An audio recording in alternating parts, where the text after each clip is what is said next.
Magandang araw po mga bayang karerista. Magbibigay po tayo ng tip, giya at impormasyon para sa araw ng Miyerkules, November 22, 2023. Tara!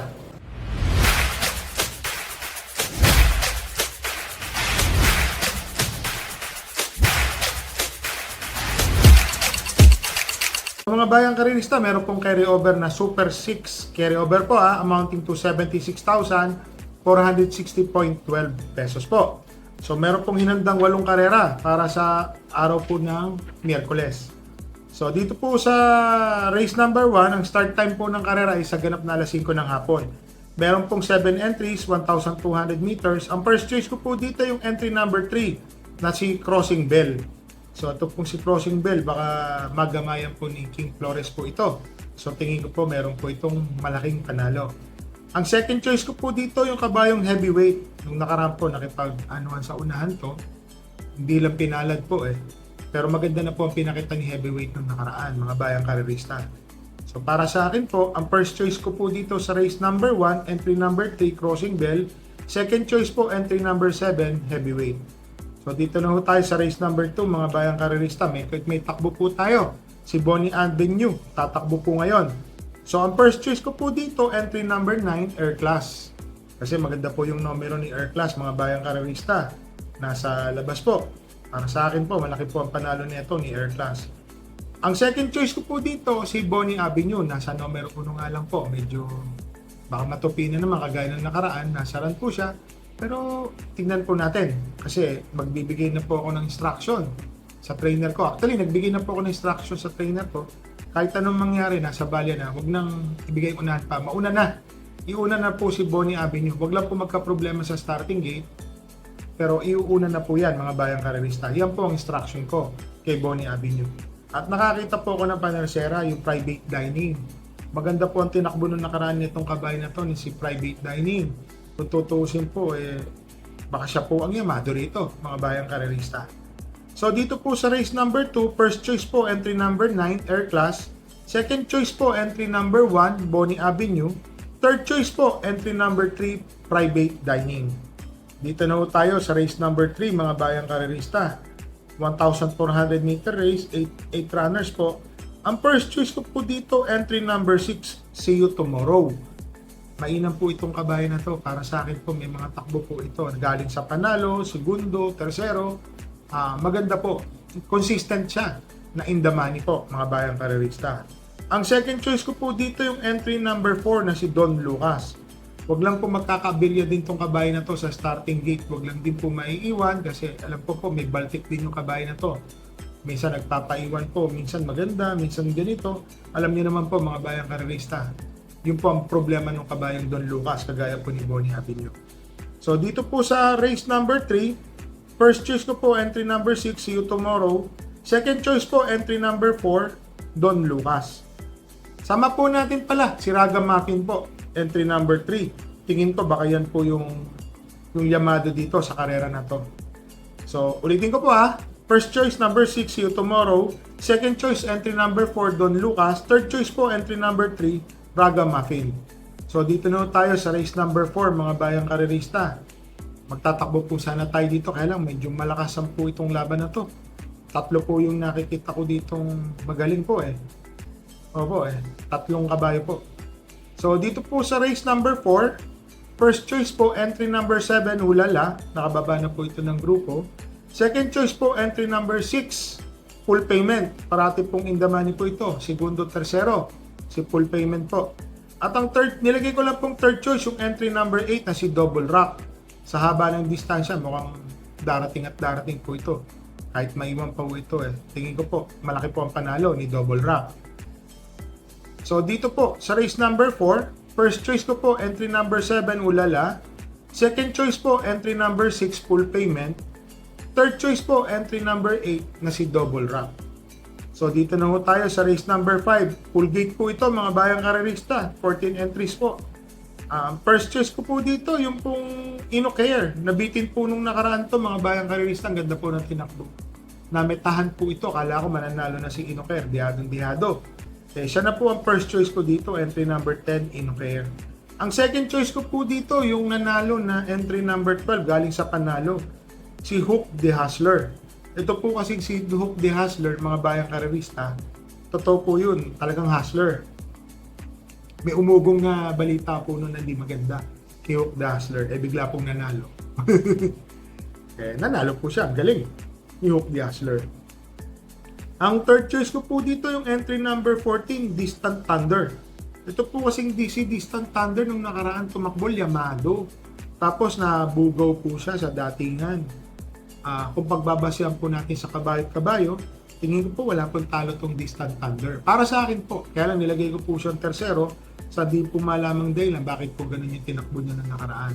Pero sa tingin ko po, malaki po ang panalo niya itong Distant Thunder. Ito pong karera na to na race number 5, mga bayang karerista. Marami po dito magagaling. Banggitin ko na lang po yung mga numero, pero ulitin ko lang po Ang tip ko po dito sa race number 5, entry number 10, Inocare. Second choice po, entry number 12, Hook the Hustler. Third choice po, entry number 14, Distant Thunder. Ito po, yung sinasabi ko pong mga tingin ko po na malaki ang panalo rito. Ito pong entry number 3 na si Deuce X Machina. Magaling po yan Tapos yung pong entry number 7, Heroes of Caloocan. Galing na segundo po yan nung nakaraan. Ang ganda po ng tinakbo niyan. At saka yung Goji Go, mga bayang karerista. Yung pong tatlo na yun, kung kaya po natin, isama po natin. Pero ang tip ko po, entry number 10, Inocare. Entry number 12, Hook the Hustler. Entry number 14, Distant Thunder. So dito na po tayo, bayang karerista, race number 6. Ang first choice ko po dito, babang-baba po sa ratings, yung entry number 7 and 7A. Ayuda and 7A Advocacy. Para sa akin po, malaking-malaki po ang panalo. Nag-uuno 26 po ito dati sa 1,400 meters. Para sa akin po, kung pwede lang singilin, sisingilin ko po ito, one for the day ko po ito. Kailangan lang po natin mamili ng panigunda. Ang second choice ko po dito, entry number 2 na si Fast Sailing. Papatnubayan na po ni NC Lunar. So sa Hinete po, tingin ko malaki na rin po ang panalo ni Fast Sailing. So ulitin ko lang po, dito po sa race number 6, first choice po, entry number 7, Ayuda Advocacy. Second choice po, entry number 2, Fast Sailing. So dito na po tayo sa race number 7, mga bayang karerista. 12 entries po, 1,400 meters. First choice ko po dito, entry number 11, Call is a Roll.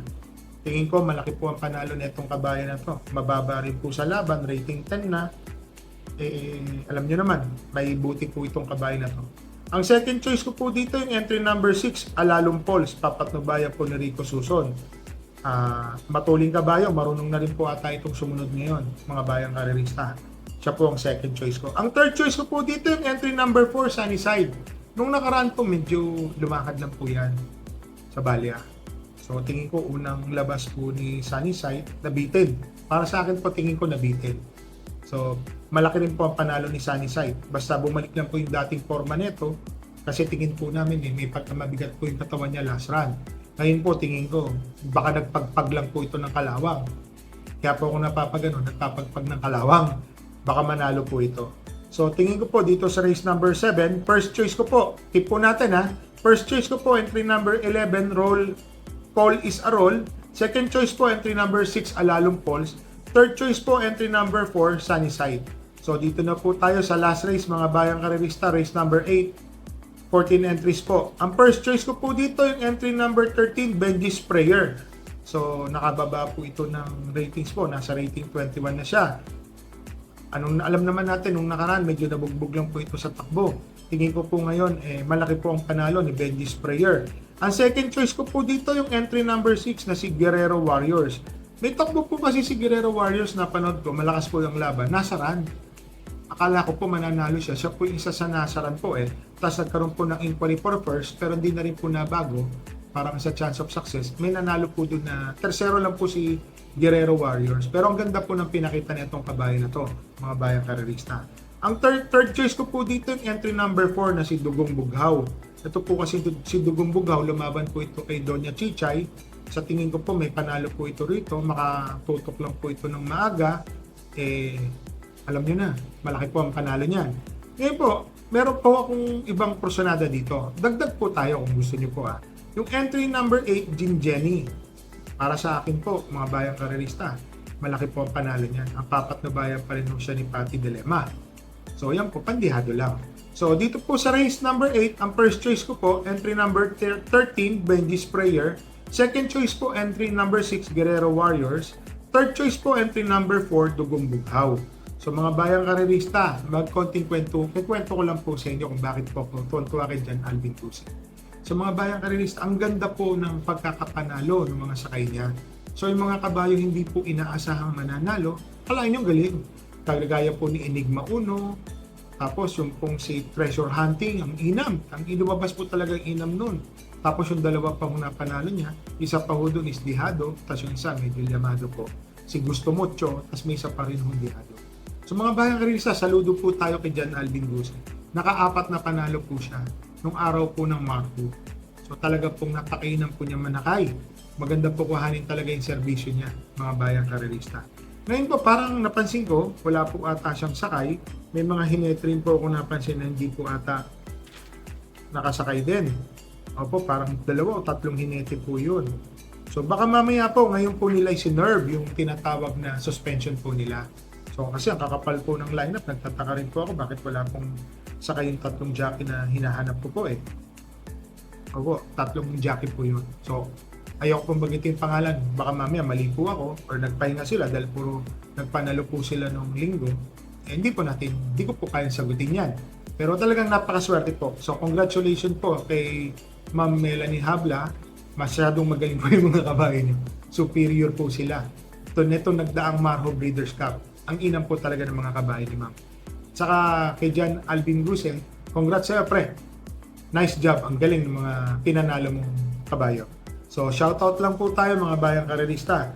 Kay Mr. JR Abugas ng TV Films, kay Mr. Ronald Susim, at kay Mr. Ed Ginto. So, shoutout po sa inyo mga bayang karerista. So, ulit-remind ko lang po kayo ha, alas 5 ng hapon pong start ng karera. Meron po tayong kabayo si Bonnie Avenue. Taya lang po tayo ng konti o yung kalabisan para sa pamilya. Yung sobra lang po, yung sobra na budget. Yun lang po ang ating itataya. Huwag po natin isama yung budget sa pangkain o yung pangnegosyo. So, taya lang po tayo ng sobra mga bayang karerista. Good luck po and happy racing!